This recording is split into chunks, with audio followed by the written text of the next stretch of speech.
সমবেত মুসল্লিবৃন্দ, আল্লাহ সুবহানাহু ওয়া তাআলার আবারও প্রশংসা জ্ঞাপন করছি যে আল্লাহ রাব্বুল আলামিন আমাদেরকে কতই না ভালো রেখেছেন। একটু চিন্তা করে দেখুন, সেই ফিলিস্তিনের মুসলিমদের কি অবস্থা, যারা আজকে নিজেদের ঘরেও থাকার তাদের অধিকার নেই। বাবার সামনে সন্তানকে হত্যা করা হচ্ছে, সন্তানের সামনে বাবা মাকে হত্যা করা হচ্ছে, স্বামীর সামনে স্ত্রীকে, স্ত্রীর সামনে স্বামীকে। আজকে জুমার দিন একটু শান্তিতে তারা জুমায় সালাত আদায় করার মতো তাদের সুযোগ নেই। সেই তুলনায় আল্লাহ সুবহানাহু ওয়া তাআলা আমাদেরকে অনেক ভালো রেখেছেন, আলহামদুলিল্লাহ। এবং দোয়া করি আল্লাহ সেই নির্যাতিত মাজলুম মুসলিমদেরকে আল্লাহ হেফাজত করুন। সেই ঘাতক সন্ত্রাসী ইহুদিদেরকে আল্লাহ তাদের ষড়যন্ত্রে তাদেরকে ধ্বংস করে দিন। গোটা মুসলিম উম্মাহকে কোরআন এবং সুন্নাহর উপর প্রতিষ্ঠিত থাকার তৌফিক দান করুন। সমবেত মুসল্লিবৃন্দ, আপনারা নিশ্চয় অবগত রয়েছেন, বাংলাদেশ জমিয়ত আহলে হাদিস এবং জমিয়ত শুববানে আহলে হাদিসের যৌথ উদ্যোগে আজকে জুমার খুতবায় একটি দাওয়াতি সফর আপনাদের এই নারায়ণগঞ্জে কর্মসূচি পালন হচ্ছে, যেখানে আমাদের সম্মানিত সভাপতি অধ্যাপক ডক্টর আব্দুল্লাহ ফারুক হাফিজাহুল্লাহ সহ প্রায় 23 জন বিশিষ্ট আলেম 23টি মসজিদে খুতবা প্রদানের মাধ্যমে দাওয়াতি কাজে অংশগ্রহণ করেছে। আমি শুনেছি আপনারা আপনাদের দায়িত্বশীলগণ যখন শুনেছেন আমিও এই সফরে আছি, আপনারা বিশেষভাবে এই মসজিদে যেন আমি খুতবা দেই সেই ব্যবস্থা আপনারা করেছেন, এজন্য আপনাদেরকে কৃতজ্ঞতা জানাচ্ছি। আল্লাহ সবাইকে ভালো কাজে পরস্পরের সহযোগিতা দিয়ে এগিয়ে যাওয়ার তৌফিক দান করুন। সমবেত মুসল্লিবৃন্দ, আবারও আল্লাহ রাব্বুল আলামিনের প্রশংসা জ্ঞাপন করছি, যেই আল্লাহ আমাদের জীবনের সর্বশ্রেষ্ঠ নিয়ামত ঈমান ও ইসলামের নিয়ামত দিয়ে আমাদেরকে সম্মানিত করেছেন, আলহামদুলিল্লাহ। সমবেত মুসল্লিবৃন্দ, একদিকে যেমন আল্লাহর কৃতজ্ঞতা ও সুসংবাদের বিষয় যে আমরা সবচেয়ে বড় নিয়ামত ঈমান ইসলামের নিয়ামত পেয়েছি, অপর দিকে আবার দুঃসংবাদ, খারাপ সংবাদ। তা কি, ইসলামের নিয়ামত পেয়েও যদি সঠিক ইসলাম মানতে না পারি তাহলে সত্যিই দুঃসংবাদ। ইসলামের নিয়ামত পেয়ে একজন আল্লাহর কাছে সেজদা দিয়ে জান্নাতে যায়, আর ইসলামের নিয়ামত পেয়ে আরেকজন মাজারে কবরে সেজদা দিয়ে জাহান্নামে যায়। ভাবুন তাহলে বিষয়টি কি, কত আশ্চর্যের বিষয়। এও ইসলাম পেয়েছে, সেও ইসলাম পেয়েছে, কিন্তু এই ইসলাম সঠিকভাবে জানার বোঝার সুযোগ লাভ করেছে, তাই তার গোটা জীবন সবসময় আল্লাহর জন্যই, গোটা জীবনকে সবসময় আল্লাহর জন্যই সুপর্দ করে। সব ক্ষেত্রে সে আল্লাহর কাছেই ধর্ণা দেয়, সব ক্ষেত্রে সে আল্লাহর কাছে আবেদন নিবেদন পেশ করে। অপরদিকে ওই ব্যক্তিও ইসলাম পেয়েছে, সেও ঈমান পেয়েছে, কিন্তু ঈমান ইসলামকে সঠিকভাবে না বোঝার কারণে, সঠিকভাবে না জানার কারণে সেই ইসলামের নাম দিয়ে এমন কাজ করে যেই কাজেই তাকে আবার জান্নাত নয়, সেই কাজে তাকে আবার জাহান্নামে নিয়ে যাচ্ছে। বলুন নাউযুবিল্লাহ। তাহলে একটু ভেবে দেখুন, ইসলামের নিয়ামত পাওয়াটাই শুধু বড় বিষয় নয়, ইসলামের নিয়ামত পেয়ে সঠিক ইসলামের পথে অবিচল থাকাটাই হলো বড় বিষয়। সঠিক ইসলাম পালন করে জান্নাত লাভ করাটা হলো বড় বিষয়। সঠিক ইসলাম পালন করে জাহান্নাম থেকে বাঁচাটা হলো বড় বিষয়। আজকে আল্লাহ রাব্বুল আলামিনের আনন্দের সাথে আমরা আবারও কৃতজ্ঞতা প্রকাশ করতে পারি যে আল্লাহ রাব্বুল আলামিন আমাদেরকে সঠিক ইসলাম বোঝার জানার সুযোগ করে দিয়ে আল্লাহর ইবাদতকারী হওয়ার সুযোগ করে দিয়েছেন। মাজার পূজারী আল্লাহ আমাদেরকে বানাননি, তা থেকে মুক্ত করেছেন। বলুন আলহামদুলিল্লাহ। যে আল্লাহর বড় নিয়ামত। আপনি হয়তো ভাববেন, না না, আমি তো আমার পূর্বপুরুষ থেকে এভাবে এসেছি। মনে রাখবেন, পূর্বপুরুষ থেকে এসেও পথভ্রষ্ট হয়ে যেতে পারে, অসম্ভব কিছুই নয়, যদি আল্লাহ আমাকে ইসলামের সঠিক পথে না রাখেন। এজন্য আল্লাহর প্রথম নিয়ামত হলো আল্লাহ আমাদেরকে ইসলামের পথে নিয়ে এসেছেন। দ্বিতীয় নিয়ামত, এটি আরো বড় নিয়ামত, তা হলো আল্লাহ সুবহানাহু ওয়া তাআলা আমাদেরকে সঠিক ইসলামে চলার তৌফিক দান করেছেন। আলহামদুলিল্লাহ। আজকে আহলুল হাদিস কি ভিন্ন জিনিস? জবাব না, আহলুল হাদিস কোনো ভিন্ন জিনিস নয়। আহলুল হাদিস কোনো ভিন্ন মাযহাব নয়। আহলুল হাদিস কোনো ভিন্ন তরিকা নয়। আজকে যারা হানাফি বলে পরিচিত, তারা ইমাম আবু হানিফা রাহিমাহুল্লাহর অনুসরণ করেন, যিনি এসেছেন ৮০ হিজরিতে, বিদায় নিয়েছেন ১৫০ হিজরিতে। যারা ইমাম শাফিঈর অনুসারী, শাফিঈ মাযহাবের অনুসারী, তারা ইমাম শাফিঈ রাহিমাহুল্লাহর অনুসরণ করে থাকেন। ইমাম শাফিঈ রাহিমাহুল্লাহ পৃথিবীতে এসেছেন ২০৪ হিজরিতে, বিদায় নিয়েছেন তেমনি ভাবে আরো এসেছেন ১৫০ হিজরিতে, বিদায় নিয়েছেন ২০৪ হিজরিতে। যারা মালিকি বলে পরিচিত, তারা ইমাম মালিক রাহিমাহুল্লাহর অনুসারী। ইমাম মালিক রাহিমাহুল্লাহ এসেছেন ৯৩ হিজরিতে, এরপরে তিনি বিদায় নিয়েছেন, তারা তার অনুসারী। যারা হাম্বলি বলে পরিচিত, তারা ইমাম আহমদ বিন হাম্বল রাহিমাহুল্লাহর অনুসারী। যে ইমাম আহমদ বিন হাম্বল রাহিমাহুল্লাহ সর্বশেষে এসেছেন। কিন্তু যারা আহলুল হাদিস বলে পরিচিত, তারা সব ইমামদেরকে সম্মান করে, কিন্তু তারা অনুসরণ করে ডাইরেক্ট নবী মুহাম্মদ সাল্লাল্লাহু আলাইহি ওয়াসাল্লামকে। বলুন আলহামদুলিল্লাহ। কত বড় সৌভাগ্য! ভিন্ন দিনে, ভিন্ন দিকে, ভিন্ন পথে, ভিন্ন মতে আপনি চলে যাননি, আপনি আছেন বহাল নবী মুহাম্মদ সাল্লাল্লাহু আলাইহি ওয়াসাল্লামের পথে, নবী মুহাম্মদ সাল্লাল্লাহু আলাইহি ওয়াসাল্লামের মতে। আলহামদুলিল্লাহ। এটি হলো আহলুল হাদিসদের সৌভাগ্যের বিষয়। সমবেত মুসল্লিবৃন্দ, সুতরাং একদিকে যেমন আপনার সৌভাগ্যের কথা স্মরণ করে দেব, অপর দিকে তেমন স্মরণ করে দেব আপনি সত্যিই যদি গোটা জীবন শেষ মুহূর্ত পর্যন্ত এই আহলুল হাদিসের মানহাজের উপরে থাকতে পারেন, তাহলেই প্রকৃত সৌভাগ্যবান।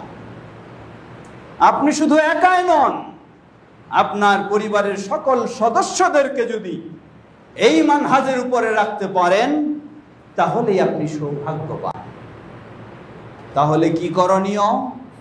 খুতবার সময় সীমাবদ্ধ, দীর্ঘ করা উচিত নয়। এটি রাসূলুল্লাহ সাল্লাল্লাহু আলাইহি ওয়াসাল্লামের সুন্নাহ। বিশেষ করে বিদ্যুৎ না থাকায় অনেকেই গরমে কষ্ট অনুভব করছেন, তাই খুব দীর্ঘ করব না, করাও ঠিক মনে করি না।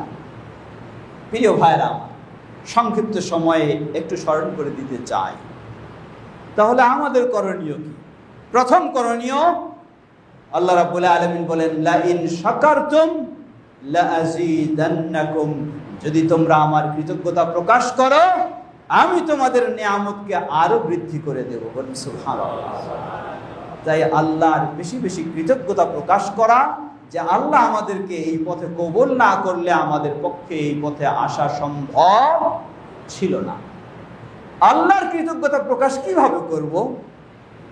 আল্লাহর কৃতজ্ঞতা প্রকাশ শুধু আলহামদুলিল্লাহ মুখে বলবো, আবার বেদাতীদের পিছনে ছুটবো, আলহামদুলিল্লাহ মুখে বলবো, আবার বেনামাজি হয়ে থাকবো, আলহামদুলিল্লাহ মুখে বলবো, আবার বেপরদায় হয়ে চলবে আমাদের মেয়ে মানুষেরা, আলহামদুলিল্লাহ বলবো, আবার হালাল হারামের কোনো পার্থক্য করব না, আলহামদুলিল্লাহ বলবো, আবার সুদ ঘুষের পথে চলবো, আলহামদুলিল্লাহ বলবো, আবার অমুসলিমদের কালচারে গড়ে উঠবো বা নিজের সন্তানদেরকে গড়ে তুলবো।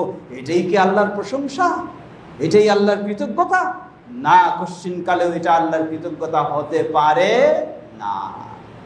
আল্লাহর কৃতজ্ঞতা মুখ দিয়ে যেমন আলহামদুলিল্লাহ বলবো, তেমনি ভাবে নবী মুহাম্মদ সাল্লাল্লাহু আলাইহি ওয়াসাল্লামের সুন্নাহ ছাড়া বিদআতের দিকে কখনো যেতে পারবো না। মুখ দিয়ে যেমন আলহামদুলিল্লাহ বলবো, তেমনি ভাবে আল্লাহর তাওহীদ ছাড়া কখনো শিরকের দিকে অগ্রসর হতে পারবো না। মুখ দিয়ে যেমন আলহামদুলিল্লাহ বলবো, তেমনি ভাবে ইসলামের হালাল হারাম মেনে চলার চেষ্টা করব। মুখ দিয়ে যেমন আলহামদুলিল্লাহ বলবো, তেমনি ভাবে আমার সন্তানদেরকেও জান্নাতের পথে নেওয়ার চেষ্টা করব। তাহলে এটাই হবে প্রকৃতপক্ষে আল্লাহর কৃতজ্ঞতা প্রকাশ করা। আমরা যেন সেভাবেই আল্লাহর কৃতজ্ঞতা প্রকাশ করে জান্নাতকে নিশ্চিত করে নিতে পারি। আল্লাহ আমাদের সকলকে সে তৌফিক দান করুন।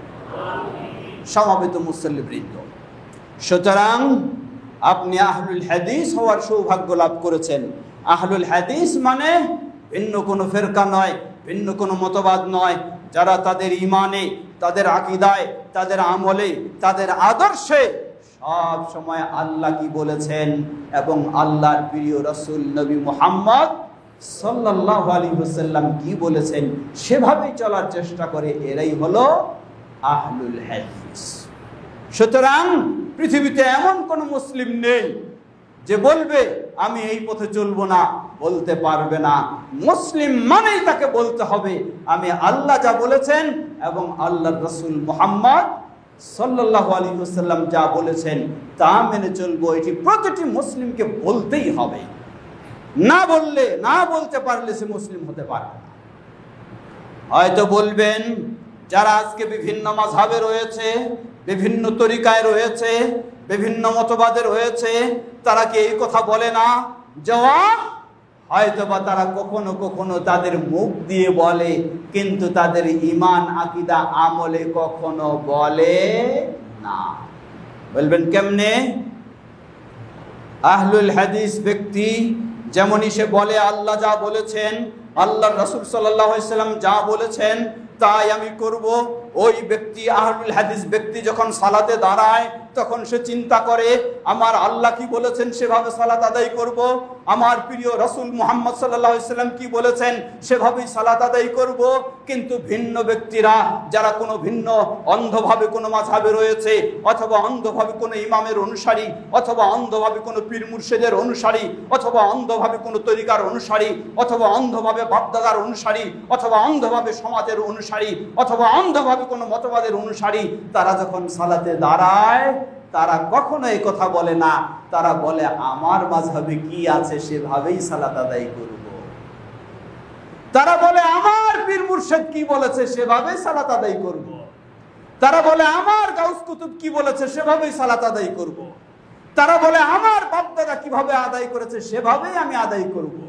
তারা বলে আমার সমাজের মানুষ কিভাবে আদায় করেছে সেভাবে আমি আদায় করব। লা হাওলা ওয়ালা কুওয়াতা ইল্লা বিল্লাহ। এটাই যদি একজন মুসলিমের চিন্তা হয়, এটাই যদি একজন মুসলিমের বাস্তব অবস্থা হয়, তাহলে কোশ্চিন কালেও সে মুখ দিয়ে বললেও তার ঈমান আকীদা আমলে আল্লাহ এবং তার রাসূলের অনুযায়ী নয়। আল্লাহ রাব্বুল আলামিন হেদায়েত দান করুন সবাইকে। আমরা যেন সবাই প্রকৃতপক্ষে আমাদের ঈমান আকীদা আমল সব ক্ষেত্রে আল্লাহ এবং তার রাসূলের নির্দেশনা অনুযায়ী তাদের শিখানো পথে আমরা চলতে পারি। আল্লাহ আমাদের সবাইকে সে তৌফিক দান করুন। এটি হলো আহলুল হাদিসদের আহ্বান, এটি আহলুল হাদিসদের দাওয়াত, এটি বাংলাদেশ জমিয়ত আহলুল হাদিসের দাওয়াত, এটি পাঁচরুখি মাইজপাড়া আহলুল হাদিস জামে মসজিদের দাওয়াত। সমবেত মুসল্লিবৃন্দ, অতএব আমরা যেন আমাদের দাওয়াতে, আমাদের চিন্তায় আমাদের আদর্শে নিজেরা অবিচল থাকতে পারি, আমাদের সন্তানদেরকে গড়ে তুলতে পারি এবং মানুষকেও এ পথে দাওয়াত দিতে পারি। আল্লাহ আমাদের সকলকে সে তৌফিক দান করুন। সমবেত মুসল্লিবৃন্দ, একটু আসি প্রেক্ষাপট অনুযায়ী কিছু কথা।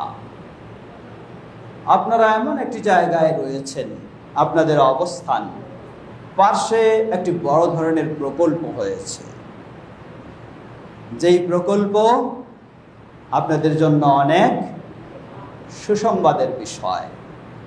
সত্যি সুসংবাদ, কিন্তু এই সুসংবাদ হলো বৈষয়িক বিষয়, দুনিয়ার বিষয়। আবার এই সুসংবাদের মাঝেও রয়েছে দুঃসংবাদ। বলবেন কেমনে দুঃসংবাদ? ছোট্ট একটি উদাহরণ দিই।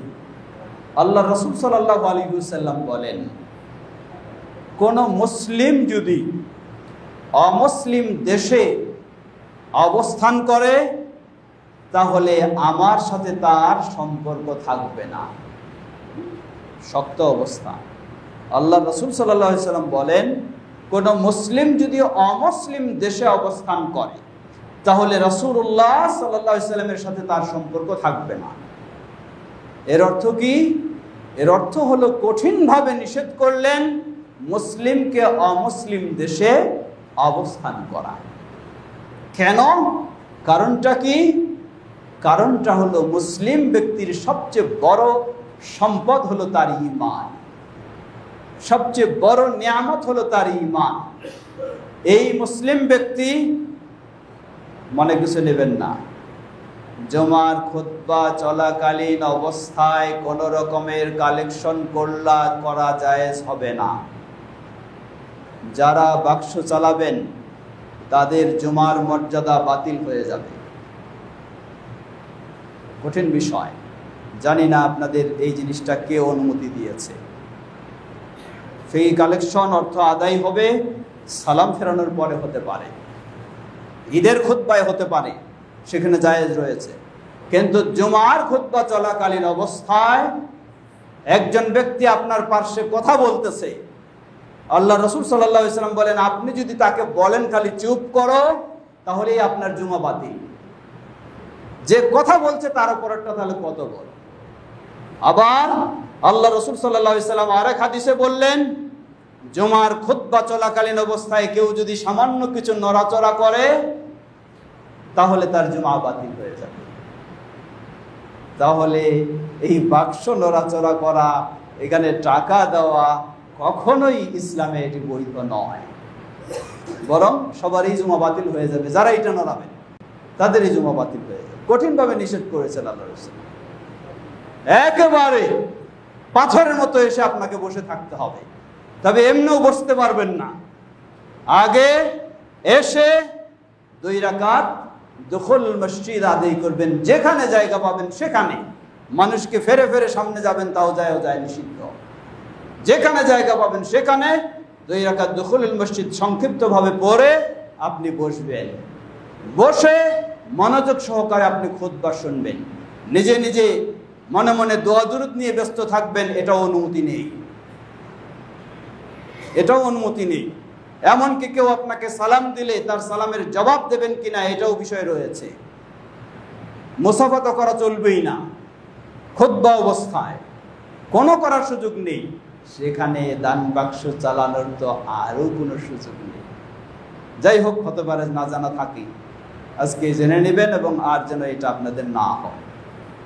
প্রিয় ভাইরা আমার, অতএব জুমার বিষয়ে, জুমার খুতবার বিষয়ে এটি ভিন্ন, সাধারণ মাহফিল নয়, সাধারণ ওয়াজ বক্তৃতার মতো নয়, এটি কঠিন বিষয়। যেমন এর বিশাল মর্যাদা রয়েছে, তেমন আবার এর শক্ত নীতিমালা রয়েছে, সেগুলি ভঙ্গ হলেই বাতিল হয়ে যাবে। আল্লাহ আমাদের সঠিক বিষয়গুলি বোঝার, সেই অনুযায়ী আমল করার তৌফিক দান করুন। ফিরে আসে যে বিষয়টি বলছিলাম, আল্লাহ রাসূল সাল্লাল্লাহু আলাইহি ওয়াসাল্লাম কেন কঠিনভাবে নিষেধ করেছেন অমুসলিম দেশে মুসলিমদের বসবাস করা, অবস্থান করা হারাম করে দিয়েছেন। কেন? কারণ অমুসলিম দেশে পরিবেশে আপনি বসবাস করলে আপনার ঈমান হারিয়ে ফেলবেন। কেউ হয়তো বলতে পারেন, আমি তো খুব শক্তভাবে থাকার চেষ্টা করি, আমার ঈমান হারাবে না? জবাব, হয়তোবা আপনার জীবনটা কোনো মতো কষ্ট করে পার করবেন, দেখবেন আপনার পরবর্তী সন্তানেরা হয় খ্রিস্টান হয়ে গেছে, না ইহুদি হয়ে গেছে। তারা মুসলিম হিসাবে টিকে থাকার সুযোগ নেই। কিন্তু মুসলিম দেশ যদি মুসলিম অধ্যুষিত দেশ হয়, তাহলে এখানে আজকে আপনার ছেলে মেয়ে উদাসীন হলেও, দিন সম্পর্কে দুর্বল হলেও, পরিবেশের কারণেও কোনো একদিন না একদিন তাদের কেউ না কেউ ভালো হওয়ার আশা করা যায়। কিন্তু অমুসলিম দেশে সেটি আশা করা যায় না, তাই কঠিনভাবে হারাম। আমি এটি বললাম এই জন্য, আপনাদের পার্শ্বেও এই বিশাল প্রকল্প, যেখানে মুসলিমদের আনাগোনা যেমন, তেমন অমুসলিম বিধর্মীদের আনাগোনা বেশি আরো। বিশেষ করে আপনি হয়তো বর্তমান যারা বয়োজ্যেষ্ঠ আছেন, তাদের জীবনটা আলহামদুলিল্লাহ এভাবে হয়তো পার হয়ে যাবে, পার্শ্বের সেই কোনো প্রভাব আসবে না। কিন্তু নতুন প্রজন্ম, তারা দেখবে তাদের কালচার কেমন, তাদের সাথে উঠা বসা, সেখানে ব্যবসা বাণিজ্য, সেখানে চাকরি বাকরি, পর্যায়ক্রমে দেখবেন নতুন প্রজন্ম তাদের মতোই নিজেদেরকে গড়ে তুলবে। লা হাওলা ওয়ালা কুওয়াতা ইল্লা বিল্লাহ। আপনি অর্থনৈতিকভাবে সচ্ছল হবেন, স্বাবলম্বী হবেন, কোনো বাধা দিচ্ছি না, অসুবিধা নেই। কিন্তু সবচেয়ে বড় অসুবিধা, আপনি যদি ঈমানটাকে হারিয়ে ফেলেন, আপনি যদি আদর্শ হারিয়ে ফেলেন, আপনি যদি জান্নাতের পথ থেকে সরে যান, বিচ্যুত হন, এটি হলো সবচেয়ে বড় অসহায় কঠিন বিষয়। তাই আমি সকলকে অনুরোধ জানাবো, আমাদের এখানে দুটি দিক রয়েছে, এই ক্ষেত্রেও ভালো এবং মন্দ রয়েছে। বিশেষ করে আমরা দেখেছি অনেক জায়গায়, যে সমস্ত জায়গাগুলি ডেভেলপ হয়েছে, সেই জায়গাগুলিতে বিভিন্ন অঞ্চল থেকে মানুষ এসে বসবাস করে, যার কারণে ওই মসজিদটা আগে যেভাবে ছিল, পরবর্তীতে বিভিন্ন কোয়ালিটির মুসল্লি এসে ওই মসজিদের আগের অবস্থানটা আর ধরে রাখতে পারেনি। আমি আশা করি বিষয়টি অন্যভাবে আপনারা ভাববেন। তা হলো, যদি আমরা দুর্বল হয়ে যাই, তাহলে যারা নতুন আসবে তারাই আমাদেরকে প্রভাবিত করবে তাদের আদর্শ আকীদার দিকে, আমরা আরো পর্যায়ক্রমে দুর্বল হয়ে যাব। অপর দিকে আমাদের দাওয়াতি কাজকে যদি আমরা শক্তিশালী করতে পারি, যারাই আসবে, যারাই প্রতিবেশী হবে, যাদের এখানে উঠা বসা হবে, এমনভাবে আমাদের দাওয়াতি কাজকে বৃদ্ধি করা হবে, তাহলে হতে পারে তাদের মাঝে এই সঠিক দাওয়াত পৌঁছে গিয়ে তারাও আমাদের দাওয়াতে প্রভাবিত হবে এবং সঠিক পথে ফিরে আসবে, সেটাও আবার হতে পারে। এজন্য আমাদের সেই অবস্থা, সেই বিষয়টি আমাদেরকে চিন্তা করতে হবে এবং সেইভাবে ভাবতে হবে। এবং দায়িত্বশীল, বিশেষ করে মসজিদ পরিচালনায় যারা দায়িত্বশীল রয়েছেন, আমি যেমন আমাদের সম্মানিত ভাই মাওলানা মনিরুল ইসলাম সাহেব আছেন সভাপতি হিসাবে, আরও যারা রয়েছেন আপনাদেরকেও যেমন আমি অনুরোধ জানাবো, ইমাম খতিব সাহেব যারা থাকবেন তাদেরও দায়িত্ব থাকবে, এখানে যেন দাওয়াতি কাজের বিভিন্ন রকমের কর্মসূচি নেওয়া হয়, যার ফলে নতুন মানুষদেরকে সুন্দর দাওয়াত দেওয়া হবে সুন্দরভাবে ইনশাআল্লাহ। আর আল্লাহর কাছে দোয়া করব, তাহলে হয়তোবা তারা দলে দলে আমাদের সাথে সম্পৃক্ত হয়ে কোরআন ও সহিহ হাদিসের আলোকে সঠিক দিন জানার এবং মানার তাদেরও সৌভাগ্য হবে ইনশাআল্লাহ। তাই আমরা সেই কর্মসূচি হাতে নিতে পারি। আল্লাহ রাসূল সাল্লাল্লাহু আলাইহি ওয়াসাল্লাম কতই না সুসংবাদ দিয়েছেন। একজন ব্যক্তি বহু সম্পদের মালিক হতে পারে, কিন্তু বহু সম্পদের মালিক হলেই সে বহু সওয়াবের মালিক হতে পারবে না। বহু ইলমের মালিক হতে পারে, বহু ইলমের মালিক হলেও সে বহু সওয়াবের মালিক হতে পারে না। বহু সওয়াবের মালিক হওয়ার জন্য ইসলামে একটি গুরুত্বপূর্ণ পথ হলো দাওয়া ইলাল্লাহ, আল্লাহর পথে, দ্বীনের পথে, তাওহীদের পথে, সুন্নাহর পথে দাওয়াত দেওয়া। কেমনে? উদাহরণস্বরূপ, আজকে আপনি একজন ব্যক্তি সালাত আদায় করেন, আল্লাহ রাব্বুল আলামিন যদি আপনাকে আরো 25 বছর বেঁচে থাকার সুযোগ দেন, তাহলে আপনি প্রতি বছরে, বেশি নয়, প্রতি বছরে যদি 4 জন নামাজি বানাতে পারেন, 4 জন মুসল্লি বানাতে পারেন, তাহলে 4-25-এ 100 জন মুসল্লি আপনি বানাতে পারবেন ইনশাআল্লাহ। 100 জন মুসল্লি বানানো মানে কি? এর অর্থ কি? এর অর্থ হলো 100 জন মানুষ প্রতিদিন সালাত আদায় করলে যে সওয়াব পাবে, আপনি একজন ব্যক্তি প্রতিদিন 100 জনের সওয়াব লাভ করবেন, যা কখনো নিজে আমল করে কোনোদিন সম্ভব হতে পারে না। বিষয়টি শুধু এখানেই শেষ নয়। আপনি 100 জন মুসল্লি তৈরি করে আপনি পৃথিবী থেকে বিদায় নিয়ে চলে গেছেন, আপনার সালাত বন্ধ, আপনার যাকাত বন্ধ, আপনার সিয়াম বন্ধ, আপনার হজ বন্ধ, আপনার তেলাওয়াত বন্ধ, কিন্তু ওই 100 জন মুসল্লি এখনো সালাত আদায় করছে, আপনি কবরে চলে গেছেন। আল্লাহ রাব্বুল আলামিন প্রতিদিন ওই 100 জনের সালাতের সওয়াব আপনার কবরে আল্লাহ দান করবেন। বিশাল বিষয়। সুতরাং দাওয়ার বিষয়টি আমাদেরকে আরো বেশি গুরুত্ব দিতে হবে। আজকে আপনি তাওহীদের পথে রয়েছেন, সুন্নাহর পথে রয়েছেন, শিরক থেকে মুক্ত রয়েছেন, বেদাত থেকে মুক্ত রয়েছেন, এটি কতই না আনন্দের বিষয়।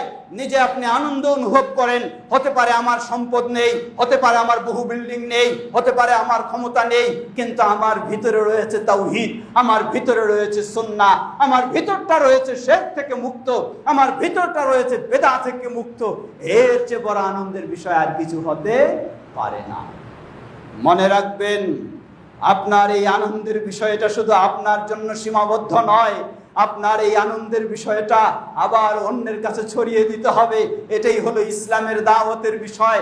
একজন ব্যক্তি শিরকে লিপ্ত ছিল, একজন ব্যক্তি বেদাতে লিপ্ত ছিল, আপনার দাওয়াতের কারণে ওই ব্যক্তি যদি শিরক মুক্ত হতে পারে, ওই ব্যক্তি যদি বেদাত মুক্ত হতে পারে, ওই ব্যক্তি ইসলামের নিষিদ্ধ কাজ থেকে মুক্ত হলে, ওই ব্যক্তি যদি আরো 50 বছর বেঁচে থাকে, তাহলে গোটা 50 বছর তাওহীদের পথে চলার কারণে, সুন্নাহর পথে চলার কারণে যত সওয়াব লাভ করবে, আপনি তাকে দাওয়াত দিয়ে তাওহীদ সুন্নাহর পথে নিয়ে এসেছেন, এজন্য আল্লাহ সেই 50 বছরের সমান আপনাকে সওয়াব দান করবেন।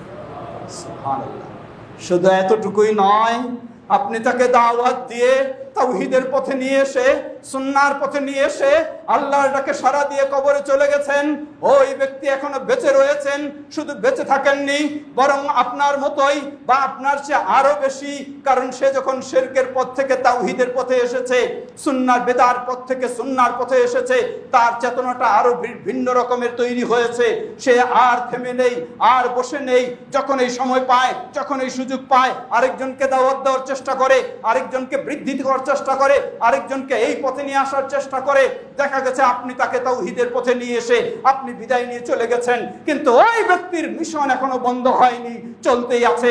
তার দ্বারা শত শত মানুষ শিরক থেকে তাওহীদের পথে এসেছে, বেদাত থেকে সুন্নাহর পথে এসেছে। ওই শত শত সব মানুষ তাদের জীবনে তাওহীদের পথে চলার কারণে যত সওয়াব পাবে, সবগুলির সমান সওয়াব আল্লাহ আপনাকে কবরে দান করবেন। সুবহানাল্লাহ। কারণ আল্লাহ রাসূল সাল্লাল্লাহু আলাইহি ওয়াসাল্লাম বলেন, মান দাআ ইলা হুদা ফালাহু আজরুহা ওয়া আজরু মান আমিলা বিহা, আও কামা ক্বালা নবী সাল্লাল্লাহু আলাইহি ওয়াসাল্লাম। যে যাকে হেদায়েতের পথে দাওয়াত দেবে, এ কারণে তো সওয়াব পাবে, আর ওই ব্যক্তি যত আমল করবে এই হেদায়েতের পথে, সবগুলির সমান সওয়াব যিনি দাওয়াত দিয়েছেন আল্লাহ তাকে দেবে। সমবেত মুসল্লিবৃন্দ, সুতরাং আপনারা এমন একটি প্রেক্ষাপটে, যেমন একদিকে আপনারা বৈষয়িক বিষয়ে, দুনিয়ার বিষয়ে বহু সুসংবাদ পাচ্ছেন, কিন্তু অপরদিকে একটি আশঙ্কার বিষয় রয়েছে। আর সেই আশঙ্কাটা দূর হতে পারে এই দাওয়াতি পদ্ধতিকে যত আমরা বৃদ্ধি করতে পারবো, ততই সেটি দূর হতে পারে ইনশাআল্লাহ। তাহলে আমাদের নতুন প্রজন্ম, তারাও যেমন দিনের পথে অবিচল থাকতে পারবে, ঠিক তেমনি ভাবে বাইরের যারা আসবে তারাও দিনের পথ দেখবে ইনশাআল্লাহ। আমরা যেন সেই পথেই চেষ্টা করতে পারি। আল্লাহ আমাদের তৌফিক দান করুন। পর্দার আড়ালের মা বোনেরাও রয়েছেন, আপনাদেরকেও স্মরণ করে দিতে চাই, মা বোনেরা যেমন খুব সহজ সরল মানুষ, ঠিক তেমনি ভাবে মা বোনদের আবার দুনিয়ার প্রতি আকৃষ্ট হওয়াটাও খুব সহজেই হয়ে যায়। তাই মা বোনদেরকে অনুরোধ জানাবো, আপনি তো সেই মা যেই মায়ের সন্তান আবু বকর সিদ্দিক রাদিয়াল্লাহু আনহুর মতো হয়েছে, যেই মায়ের সন্তান ওমর ইবনুল খাত্তাব রাদিয়াল্লাহু আনহুর মতো হয়েছে, যেই মায়ের সন্তান উসমান ইবনে আফফান রাদিয়াল্লাহু আনহুর মতো হয়েছে, যেই মায়ের সন্তান আলী ইবনে আবি তালিব রাদিয়াল্লাহু আনহুর মতো হয়েছে, যেই মায়ের সন্তান ইমাম বুখারী হয়েছে, যেই মায়ের সন্তান ইমাম মুসলিম হয়েছে, যেই মায়ের সন্তান ইমাম আবু হানিফা হয়েছে, ইমাম মালিক হয়েছে, ইমাম শাফি হয়েছে, ইমাম আহমদ বিন হাম্বল হয়েছে, আপনি তো সেই মা, তাহলে আপনার সন্তান কি সেই ধরনের হতে পারে না? অবশ্যই হতে পারে। আল্লাহ নিষিদ্ধ করে দেননি, অবশ্যই হতে পারে, কিন্তু আপনাকে তো সেই চেষ্টা রাখতে হবে, আপনাকে তো সেই চিন্তা রাখতে হবে। কিন্তু মা হয়ে, যেহেতু বাবার চেয়ে মায়ের ভূমিকাটা বেশি সন্তানকে গড়ে তোলার জন্য, মা হয়ে যদি আপনি চিন্তা করেন আপনার সন্তানকে ইহুদির মতো গড়ে তুলবেন, আপনার সন্তানকে খ্রিস্টানের মতো গড়ে তুলবেন, তাহলে ওই মায়ের সন্তান আবু বকর, ওমর, উসমান, আলী রাদিয়াল্লাহু আনহুম অথবা ইমাম বুখারী, মুসলিম, তাদের পথ তো দূরের কথা, বরং ওই মায়ের সন্তানেরা হবে ইহুদি বা খ্রিস্টানের মতো, যেটি মায়ের জন্য কত দুর্ভাগ্যের বিষয় ছাড়া আর কিছুই নয়। কিয়ামতের কঠিন বিভীষিকাময় দিনে ওই সন্তানেরা দুনিয়ায় যেমন আপনাকে আপনার ঘর থেকে বের করে দেবে, কারণ ইহুদি খ্রিস্টানদের আদর্শই হলো, তাদের কালচারই হলো, মা বাবা যখন বৃদ্ধ হবে তার স্থান আর ঘরে নেই, তাকে বৃদ্ধাশ্রমে পাঠাতে হবে। এটি দুনিয়ায় যেমন আপনাকে ঘর থেকে বের করে দেয়, আখিরাতেও তেমনি আপনাকে জান্নাত থেকে বঞ্চিত করবে তারাই। ফিরে আসুন, আল্লাহকে ভয় করুন। দুনিয়ার জীবন কতদিন, কতদিন দুনিয়ার জীবন? আপনার আমার চোখের সামনে সবচেয়ে ক্ষমতাশীল নিজের ঘরেও থাকার অধিকার রাখে নাই, তাহলে কোথায় দুনিয়ার জীবন? কোথায় দুনিয়ার ক্ষমতা? কোথায় দুনিয়ার সম্পদ? কিছুই নয়, সব ধোঁকা, সব ধোঁকার প্রতারণা ছাড়া কিছুই নয়। আপনি সত্যিই সৌভাগ্যবান তখন যখন আপনার জান্নাতকে আপনি ঠিক রাখতে পারবেন। আমরা যেন সেই জান্নাতের পথে অবিচল থাকতে পারি, নিজেরা, আমাদের সন্তানদেরকে, আমাদের পরিবারের সবাইকে, প্রতিবেশীর সবাইকে, আল্লাহ আমাদের সবাইকে সে তৌফিক দান করুন। সমবেত মুসল্লিবৃন্দ, এই সব দাওয়াতি ও ভালো কাজ ভালোভাবে করতে হলে একা একাই সম্ভব নয়, সেটি প্রয়োজন সমষ্টিগতভাবে, প্রয়োজন ঐক্যবদ্ধভাবে। আজকে বাংলাদেশ জামিয়াতুল আহলে হাদিস সেই আহ্বানে জানায়, আসুন আমরা ঐক্যবদ্ধভাবে সব সময় একে অপরের সহযোগিতা দিয়ে সেই তাওহীদ ও সুন্নাহর পথে চলার চেষ্টা করি। আল্লাহ আমাদের সবাইকে সে তৌফিক দান করুন। ইবাদাল্লাহ রাহিমাকুমুল্লাহ, আল্লাহুম্মা সাল্লি আলা মুহাম্মদ ওয়া আলা আলি মুহাম্মদ কামা সাল্লাইতা আলা ইব্রাহিম ওয়া আলা আলি ইব্রাহিম ইন্নাকা হামিদুম মাজিদ। আল্লাহুম্মা বারিক আলা মুহাম্মদ ওয়া আলা আলি মুহাম্মদ কামা বারাকতা আলা ইব্রাহিম ওয়া আলা আলি ইব্রাহিম ইন্নাকা হামিদুম মাজিদ। اللهم ارض عن الخلفاء الراشدين وعن سائر أصحاب نبيك الكريم. اللهم أعز الإسلام والمسلمين واخذل الكفرة والمشركين ودمر ديارهم. হে আল্লাহ, আমাদের দেশ সহ পৃথিবীর সর্বত্র ইসলাম ও মুসলিমদেরকে সমুন্নত করুন। পৃথিবীর সর্বত্র মুসলিমদেরকে তাওহীদ ও সুন্নাহর পথে চলার তৌফিক দান করুন। আমাদের এই দেশকেও সকল ষড়যন্ত্র থেকে আল্লাহ হেফাজত করুন। দেশের সর্বস্তরের মানুষকে আল্লাহ ইসলামের পথে হেদায়েত দান করুন। আমরা যেন গোটা জীবন ঈমানের পথে থেকে, জান্নাতের পথে থেকে আমাদের সেই পথেই বিদায় হয়। আল্লাহ আমাদের জন্য সেটি কবুল করে নিন। আমাদের স্নেহের সন্তানদেরকে যেন ইসলামের আলোকে গড়ে তুলতে পারি, আল্লাহ সে তৌফিক আমাদেরকে দান করুন। আমাদের প্রিয়জন যারা বিদায় নিয়ে চলে গেছেন, বাবা মা ভাই বোন, আল্লাহ তাদের ভুল ত্রুটি ক্ষমা করে তাদেরকে জান্নাতুল ফেরদাউস নসিব করুন। আর আমাদের মাঝে উপস্থিত অনুপস্থিত অনেকে অসুস্থ রয়েছেন, আল্লাহ সকল অসুস্থদেরকে পরিপূর্ণ সুস্থতা দান করুন। বিশেষ করে যেই মসজিদে আমরা আনন্দের সাথে সালাত আদায় করছি, যারা এই মসজিদে জায়গা দিয়েছেন, সেই দীর্ঘদিন ধরে যারা এই মসজিদ পরিচালনা করেছেন, দেখাশোনা করেছেন, বিভিন্ন সহযোগিতা দিয়েছেন, এখনও দিচ্ছেন, আল্লাহ সকলকে জাযায়ে খায়ের দান করুন। আল্লাহ সকলের অবদানকে কবুল করে নিন। আল্লাহ এর বিনিময়ে সবাইকে জান্নাতুল ফেরদাউসে অট্টালিকা দান করুন। আমরা যেন ঐক্যবদ্ধভাবে আরও আমাদের এই দাওয়াতি কাজকে এগিয়ে নিতে পারি, চেষ্টা করতে পারি। আল্লাহ আমাদের সবাইকে সে তৌফিক দান করুন। আমাদের সন্তানদেরকে, পরবর্তী প্রজন্মকে তাওহীদ ও সুন্নাহর উপর অবিচল থাকার তৌফিক দান করুন।